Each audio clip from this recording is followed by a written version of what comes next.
But my point was, when you tell stories about the days of capping up the jive and the days of the cocaine dealers, at this point now, it's become a metaphor for business, period.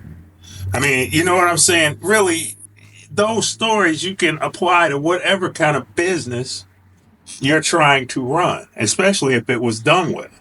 Correct. Well, that's all. Well, a good businessman is a good businessman, whether he's selling beer, blow, or broads. Exactly. A good businessman is a good business because A good bit, exactly. You're going to treat people right, customer service, security, keep track of your money, reinvest in your business, all that, and just be about your hustle 24/7 because the money never sleeps. But what I thought you were going with it is that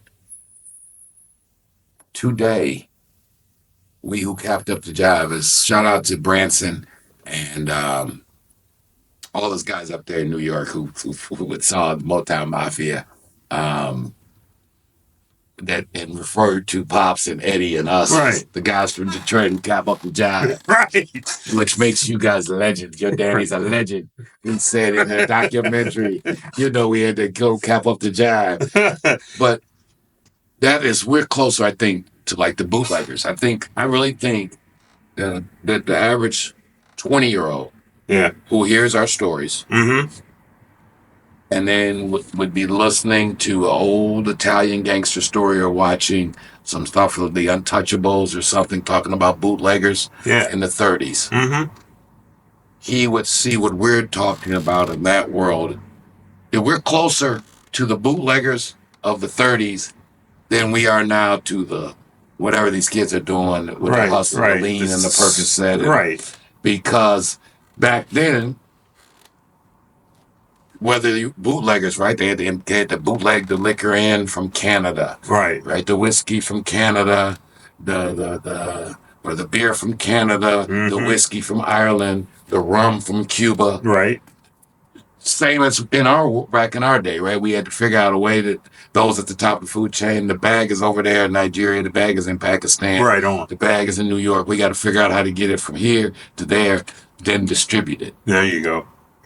Well, they don't have to do all that because the things that are moving the crowd now, it's all domestic, are sold at CVS and Walmart. Yes, absolutely.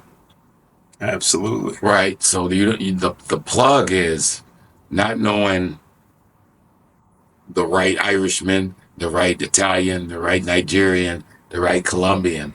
It's knowing the right doctor. It's knowing the right. It's knowing the right injured person who's got a script for XYZ. Or the right cancer patient. All of that. Right. So those again control a street guy's ability to. You can't do what we did back in the day. That's right. That's right. So, all right, well, let's officially start. All right. What's happening, family? It's your man, CRB Jr., Courtney Rob Brown Jr., here at the Motown Mafia Show.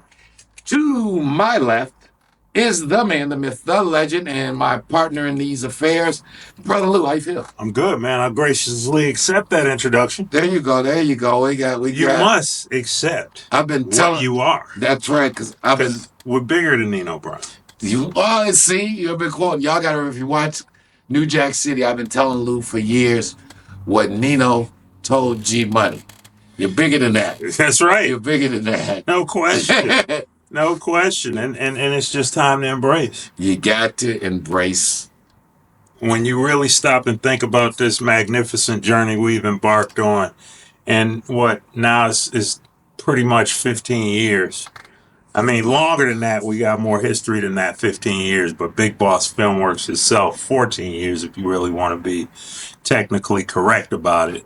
And shout out to, speaking of, on my Facebook page, you know how they do those remindrances, and it flashed up a picture of me and Kevin Childs. You were there with us. I was. At the Harlem Book Fair, and how the world has changed. That was 14 years ago, and the book had not yet came out because they had just ran Eddie and Pops and them in that kind of iconic Feds magazine cover. So the Feds magazine was out. We ran into Kevin at the Harlem Book Fair. He was doing his thing for Don Diva. Right. And then we went over to Pops. You guys will remember from back in the day, Pops is over on Lenox Avenue in Harlem. Black Star was the premier DVD magazine.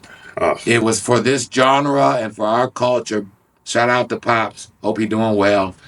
That was headquarters. That was it. Yeah. And we went over there, and as fate would have it, Ike Atkins, Sergeant Smack.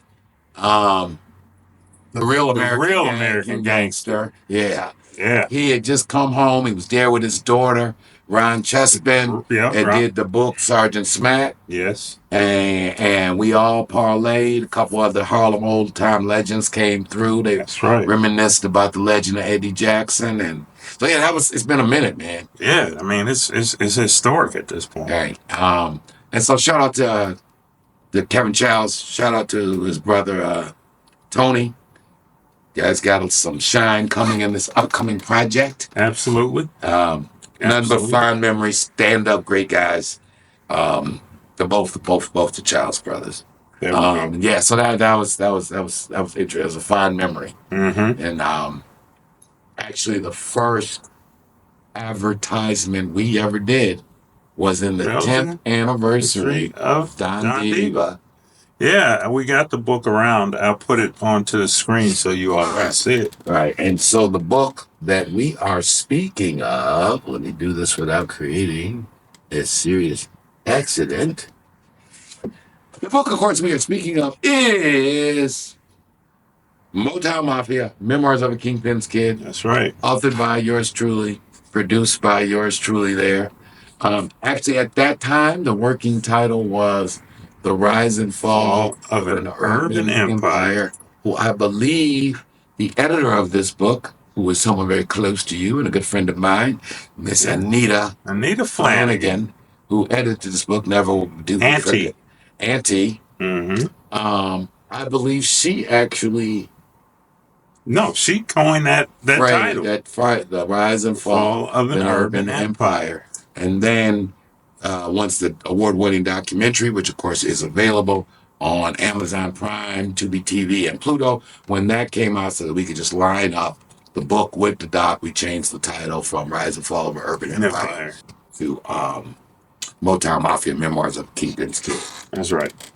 So, yeah, that was cool. So, this is, man, show, since we started officially counting, Lewis. Yes. This is show 77. The Motown Mafia Show, a.k.a. podcast, which, of course, is a Big Boss Filmworks production. And as they say in the business, let us pay some bills very quickly. So, if you guys are out and about and around the Birch Run, Saginaw area, anywhere from northern Oakland County up, and you guys are looking for some of the best cannabis in the state of Michigan, check out the Dime Shop. That's located at 1525 Broadway, Bay City, Michigan. That's 1525 Broadway. It is the Dime Shop. Tell the good people up there at the Dime Shop that you support Motown Mafia Show and the Big Boss Film Works movement, and they will give you some additional comments. So 420, the National Cannabis Holiday, is coming up very shortly. So make sure you guys, if you're anywhere up around Saginaw shopping, around Birch Run, it's worth your time. 1525 Broadway, Bay City, Michigan, the Dime Shop. Holler at them, tell them you mess with us. They're going to mess with you back. Got some hot stuff on Patreon, right? Yes, Patreon is continuing to grow, and I want to thank everybody who's joined up. We have free memberships, and there will be free content, and some of the most fire content will be for subscription. We have different tiers to the subscription, and there will be gifts disseminated, hats, T-shirts. And we got to get the names. Because we're going to give you guys an official shout out. Everybody who's in our Patreon community, we're going to start giving you guys some personal shout outs because we really do appreciate it. Yeah. That is the future. We want you guys to keep supporting us so that we can keep growing. We don't want to just bring in people for the sake of bringing in people, but as the platform grows, it allows us to bring in some more entertaining people about this world and this life. And on that note, You know what they got to do for us? And it won't cost them a dime. Like, share, subscribe, hit that notification. Don't cost a butt. Don't cost a penny. That's right. A lot of people be watching who ain't not subscribers, so it really helps. You know, we trying to we take ourselves and what we do and take you guys serious. So we appreciate if you guys take the time to check out what we're saying, and we try to be educational and informative. But we're fighting an uphill battle because the algorithm, goofy is winning a lot of days, and we don't do the goofy stuff. Yeah. You know, so it really helps us a lot. So please hit that like, share, and subscribe button. Gene Hackman, we missed it when it happened. Man, Gene Hackman, yeah, rest in peace. Two of the best films that I can think of from Gene Hackman was The Conversation and The French Connection. So, right. So Gene Hackman won Best Actor for The French Connection. Yes. The French Connection chronicles. So you guys out there, when you're talking and you hear about Frank Matthews running up the bag, you hear about Eddie Jackson running up the bag, you hear about Nicky Barnes, what all those guys in the glory days in the 70s, those that ran up those ridiculous numbers, they were all eating out of that French Connection bag. And Gina, in that French Connection situation was so impactful that it led to Hollywood making a movie about it. And Gene Hackman played the lead detective, Popeye Doyle. And they actually came with a French Connection too. It was such a big deal. It's such a big deal. So if you guys are doing some searching for movies and want to just kind of tie in some of the parts that you don't hear about Pops and Eddie and everybody in this whole situation and how they were able to do, it kind of gives you, I guess in today's terms, they would say the plug perspective. What was going on with the plug. And when I was telling you about the conversation was a precursor to wiretapping. I mean, it was wiretapping. It was happening right then, and Eddie Jackson was the first time the wiretap laws were ever used in Michigan. So in many ways, Gene Hackman was right in the situation. Well, as we're doing in the project, you know, the Eddie Jackson saga and story is it's a part of history because so many things that affected that case ended up affecting laws and the trajectory of this town and the trajectory. The way laws were handled and surveillance and I mean, because that was a lot of that was the people forget that he won the Pennsylvania case because of an illegal search and seizure. Yes, you know. So yeah, the law. So, but hell of a guy. I love the Crimson Tide. That was killer. Enemy of the State. So it was a mysterious death, but I just thought again with our connection with the actual French Connection, and because the proceeds from that product line helped lead to the life we've lived, and while we're here doing what we're doing, we had to give a shout out. So rest in peace to Gene Hackman. Not to be confused with Detroit's own R.I.P. Gene Hackman of YBI fame. Because Hacky. Right. So if you read Pep's book, shout out to Pep, Mr. Cooper, shout out to Skip, shout out to everybody from that whole team over there. Shout out to Scott Sledge and rest in peace Jabba the Hutt and all that. Cause I'm just thinking the guys that were around when I met the Detroit version of Gene Hackman. Right. And I'm trying to think. I guess that was his last name. You know, in our community, the fact that his first name was Gene could have led to the Hackman just being added. I got to do some. I think his name was Gene Hackman, though, literally. Wow. But it's possible. It's very possible that just simply being named Gene led to Hack, and then Hackman, Hacky. You know. Anyway, rest in peace. A YBI legend, Gene Hackman, from back in the day. Was a very nice guy, and you know, he was older than us. He was very nice to me and Eddie Baby back in the day, and gone too soon. Yeah, gone too soon. Rest up. So we're gonna be showing the Cocaine Cowboys on a throwback. Okay. Throwback Thursday, right? With this show as a portion of this show, and a lot of that, spoiler alert, is about the golden, the 70s was the golden era for the H trade.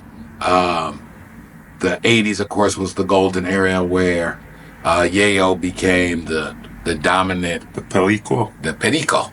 Yeah. Papi like the perico. Papi like mommies when he has the perico. Very generous. Grande generosity. Flash go to yayo. Money ain't for nothing. Get the chicks for free. Times was different back then. Ooh, the 80s, boy. Yeah, 80s was a different thing. But so I say all that to say, so I was watching social media. Shout out to those guys over at Drink Champs. They're the big dogs in this, and they do a good salute. They do what they do. But Eric Sermon, who of course I've been a fan, as have I, for all the way back to 30 years. It goes back 30 years. EPMD. That's right. Eric Sermon. You got to chill. And the Bozaks. That's right. Yeah. The green-eyed monster been bringing it for a long time. Had there been no Eric Sermon and Perry Smith, there'd be no Redman. So and Keith Murray. That whole, what was the name of that clique? Death Squad. That whole definitely clique. Yes. Yeah. Yes. They had it. But so Eric Sermon was getting interviewed on Drink Tramps, and I really appreciate it. As somebody with 20 years plus in recovery, it's a very personal thing whether you choose to share that with the world, right? Right. So Brother Sermon was sharing the fact that he's been clean now for a few years. He was very transparent about that. He had a real issue with the Percocet pills. Right. I was spending some $8,000 a month, which means that it's a little bit cheaper than the Yale, because that was a bad weekend for me. Sure. Jesus help me. Well, if I could have kept it at 8,000 a month, I still might be getting out. No, just kidding. Thank to God in heaven I got that stuff out of my life. But there you go. But he was very transparent about it. But the part of his story, if you guys haven't checked it out, check out Eric Sermon last interview on Drink Champs. He talked about, again, the sign of the times. So he goes to rehab, right? Okay. Of course, you do a urine test. Mm-hmm. So he's telling the counselors and the doctors, I got a problem with these Percocet pills. Right. He said the doctors come back to him and say, so Mr. Sermon, you also been taking fentanyl. And he's like, nah, doc, I don't do that shit. And the doctor told him, well, your blood think you do, because you got fentanyl in your urine and in your blood. And it hit him that he had been buying Percocets on the street, and when he couldn't get the ones from the doctor, and obviously the people who were serving them was getting them pills that had been laced with fentanyl. He's completely aware. I'm not in any way trying to throw some shade on Eric Sermon again. He watch it on Drink Champs, hear it from him. Right. And again, it's just a cool thing, because I think he probably saved a bunch of lives. Absolutely. But when people are transparent about, no matter how successful you are, where you're at socially, we all can fall victim to our own demons. And so many haven't survived to tell that story. Think about Omar from The Wire, Michael K. Williams. You had Brother Prince. You had, there's a few more. I have a late brother who passed befell the same fate. I mean, there's so many people going through that right now. So, with that, we need to really just address in our community and in this country, because it was the plague was heroin in the 70s, then it was the yayo in the 80s, and now 30 years later the H in pill form, right, and in liquid form, aka that which makes you lean. Yes. Right? Yes. Is on the new scourges. We need to have some real conversation about that. But anyway, check it out. Again, great interview. Eric Sermon. It makes you know how much time has passed since, again, let's go back and since the days of the Yale Cowboys. Right. And the whole thing that, we were doing, which of course would be shown a little bit in the upcoming project, which is Beyond Street Dreams. Yeah, I mean, I'm looking at where we're at. I know we've been talking about this thing for about 2 years, but it's well on its way. The cast, the characters. On that note, shout out to Flashing Folks, Godfather of techno music. Big up, Eddie. Shout out to again, we talked about the Childs brothers are turning there. Shout out to the other Harlem legend, brother Cavario. Yes. Great book of his too, also Raised by Wolves. Another great book. Speaking of that Harlem crew, the crack era, by Mr. Childs. Shout out to Jimmy Coleman, brother Stein. Yep. We really, we moved around, and we got. This is going to be something very different, guys. This is going to be very special. This is going to be very, very, very special. So, anything else you got? My mother, Karen Stevens. Karen Knocks Out Cancer. The book is available on Amazon right now. 33-year cancer survivor. No chemo, no radiation.